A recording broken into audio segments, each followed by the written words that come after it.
Shalom mon peuple de Dieu. En tant que chrétien ou chrétienne, nous devons comprendre l'héritage et la force que le sacrifice de notre Seigneur Jésus-Christ nous a légué afin de pouvoir en prendre soin et que aucun ravisseur ne pourra le ravir de force de nos mains. C'est pourquoi nous allons passer aujourd'hui toujours par le premier mot de la Bible, qui est le mot au commencement, ou le mot Bereshit en hébreu. Nous allons voir les symboles qui se trouvent dans ce mot et voir les forces qui se cachent dans ces symboles. Ce même mot par lequel nous avons prouvé que le Fils unique de Dieu est venu sur la terre. Il est passé par des souffrances jusqu'à ce que ses mains ont été clouées à la croix. Il a été crucifié à la croix. Nous allons toujours passer par ce même mot et nous n'allons rien y ajouter.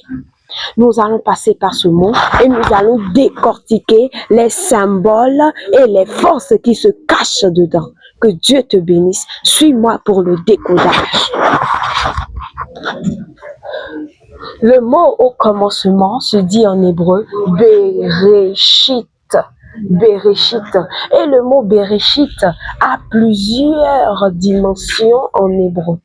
Pourquoi est-ce que je dis ça? Parce que chaque lettre a plusieurs dimensions. Mais aujourd'hui, nous allons nous concentrer sur la dimension du symbole. Et aujourd'hui, nous allons voir quel est le symbole de chaque lettre. La première lettre du mot Bereshit se dit bête en hébreu. Se dit bête qui signifie la maison qui nous parle de toute la création de l'Éternel, de l'humanité tout entière et aussi de notre corps, parce que la Bible a dit, ne savez-vous pas que votre corps est le temple du Saint-Esprit et que le Saint-Esprit habite en vous? Vous voyez déjà, lorsque nous parlons de maison, il y a premièrement toute la création de Dieu, l'humanité, le visible et l'invisible, tout ce que l'Éternel a créé. Et de surcroît, il y a notre corps, parce que c'est le temple du Saint-Esprit. La deuxième lettre, c'est la lettre Resh, la lettre hébraïque Resh. Resh qui veut dire la tête. La tête, symbole de sagesse. La sagesse avec laquelle l'Éternel a créé tout ce qui se trouve tout ce qui se trouve sur la terre, la sagesse avec laquelle l'Éternel a créé toute sa création. La troisième lettre, c'est le Aleph.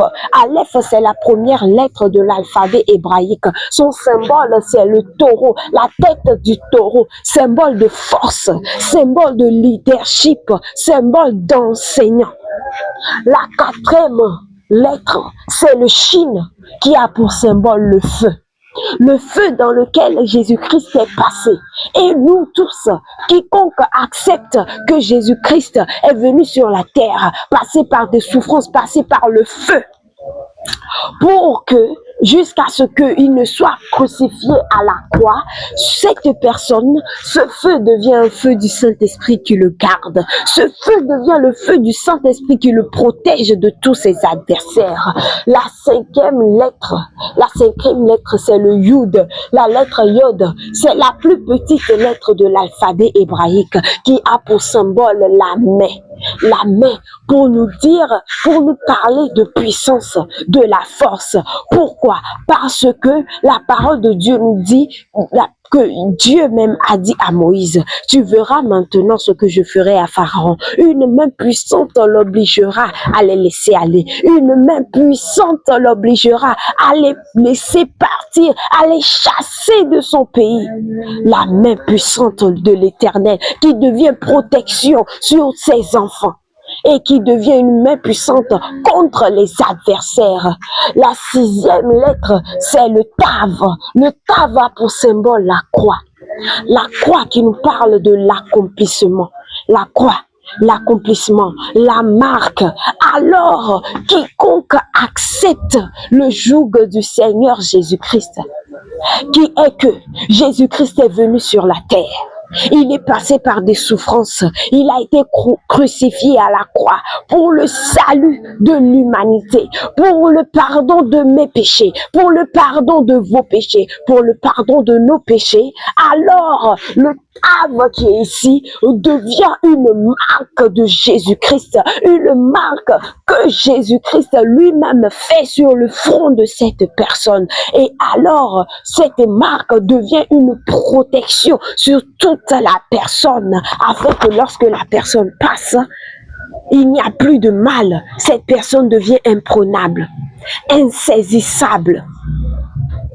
Vous voyez la force qui se cache seulement dans le premier mot de la Bible, le mot Béréchit. Voyez-vous toutes ces forces qui se cachent dedans? La dimension de maison, la dimension de la tête, la dimension du taureau, la dimension du feu, la dimension de la main, la dimension de la croix. Toutes ces dimensions accompagnent le croyant. Toutes ces dimensions, accompagnent celui qui a cru que Jésus-Christ est venu sur la terre, qu'il est passé par des souffrances, que ses mains ont été clouées à la croix pour le salut de ses péchés, pour son salut, et le pardon de ses péchés. Alors toutes ces 6 dimensions accompagnent cette personne, et alors le monde spirituel ne peut rien contre cette personne. Aucun démon ne peut rien contre cette personne. Que Dieu vous bénisse. Voyez-vous la force du premier mot de la Bible, le mot au commencement, le mot Béréchit en hébreu.